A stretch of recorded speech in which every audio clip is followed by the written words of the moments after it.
To support my work, please rate and subscribe. I'm Ian Clark. We often speak of having an international language. The most popular is Esperanto. I know Esperanto, and I would be glad to learn a new auxlang if that became the future standard. But did you know that Chinese, when studied just by the phonetics, is a great contender for an auxiliary language? There's no grammar, and the spelling is totally regular. In fact, I can teach it to you in 5 minutes. And when we're done, you'll be able to test it out with 1/4 of the world's population. That's over 2 billion people. Not bad, do you think so? Are you ready? The first step to learning Chinese phonetics is learning the tones and inflections, numbered 1, 2, 3, and 4. They are spoken as high, rising, low, falling. Now you try it. High,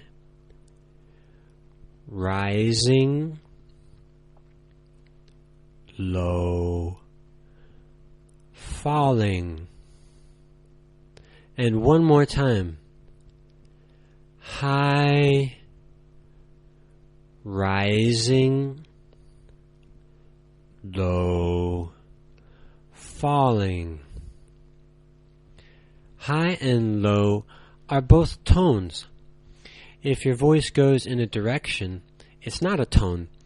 It's using one of the two inflections, rising or falling. Anyone's normal speech has these two tones or two inflections. But in China, these tones and inflections are fixed to a word, which then allows there to be very, very few words. In fact, there may only be 400 or so words in Chinese. We add the tones and inflections, giving radically different meanings, and we have a whole lexicon. Now let's try one more time before we begin, and remember to hold your tones, the high and the low. Don't allow them to go in any direction. High, rising, low, falling. When reading, the first thing to do is to read the tone and inflection pattern only. Do not read sounds at the same time. Take the sentence, I love you. Just look at it. Can you remember what 3, 4, 3 would be? Yes, it would be low, falling, low. Try it again. Low, falling, low. Now we can try adding the sounds to the tones. Try after me. 我爱你. Now let's say hello. Read only the tones and inflections in simple English first. Rising, low. Now for the sounds too. 你好. One more time.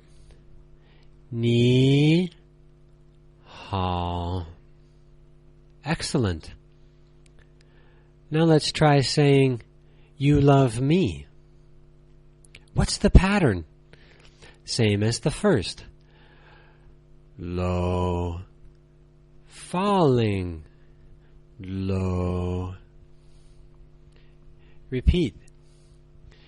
Now, 你爱我. And thank you. Oh no, the second one doesn't have a number.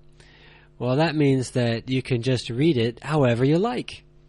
because the first tone is falling, most of us would read the second one fairly low. So let's try. Falling low. Falling low. Now with the sound. 谢谢谢谢. And finally, let's try goodbye. Falling, falling. You got it right. Now, let's add the sounds. 再见再见. Now you can try finding a simple traveler's Chinese book, and in any of these books you'll see the phonetics under the characters, along with an English meaning. These books are usually organized by theme, and you can simply pick what you mean and say it. I taught my sister this very lesson in Urumqi for just 5 minutes. And in one day, she was reading her traveler's book like a pro and going out on her own. Why is it so easy? Well, you may have noticed that all spelling is regular in Chinese phonetics called Pinyin, and also that there is totally no grammar. You see the sentence, 你爱我 and 我爱你. 我 is I, mine. It's just one word. You can put it anywhere in a sentence and play with it. So that's why Chinese is so easy and so fun. Once you can read the phonetics, you can study the basic vocabulary and speak it normally within 3 months. Or read out of a phrase book and speak it right now. It's fun and it's easy. Well, that's all for today. Please put your questions in the comments section here and visit my webpage linked to the summary at www.mrdao.com.